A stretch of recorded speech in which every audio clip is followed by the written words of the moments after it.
фактот што нашиот екс-министер Бектеши е во затвор, тоа е класичен политички прогон, една таква значи програмирана и планирана изведба од страна на владата, бидејќи ние знаеме дека Крешник Бектеши нема каузална врска со пожарот во дискотеката Пулс во Кочани, и тоа го кажуваат и сите експерти. Но, како што кажува колешката, дека треба ние да сносиме одговорност, треба да правиме ресет на системот, еве сега имаат можност да направат ресет на системот, па да почнат од самите себе си да сносат нивните функционери одговорност.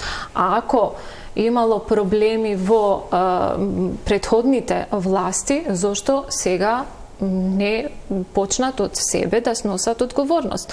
И првиот што требаше да сноси барем морална одговорност, не велам вина, ама морална одговорност, требаше да биде премиерот, да даваше оставка. Ние тоа сме побарале и во собрание, и министерот за внатрешни работи. Секој може да зборува во моментов за политичка одговорност. Дуи не може. И ќе ви кажам зошто. Жално е што вие сега тоа го зборувате. Вие лично имам многу високо мислење за вас. И сте коректна, и сте многу професионална, и апсолутно си ја следите вашата политичка агенда, и тоа е за почит. Но, после Артан Груби, после дивењето на Артан Груби, семокниот премиер во сенка, силеджијата чии што шофер ме малтретираше на паркингот во собрание и не ви мрдна око. Никој не ме прашавте како сум, а ми се закануваше и по семејство и по се.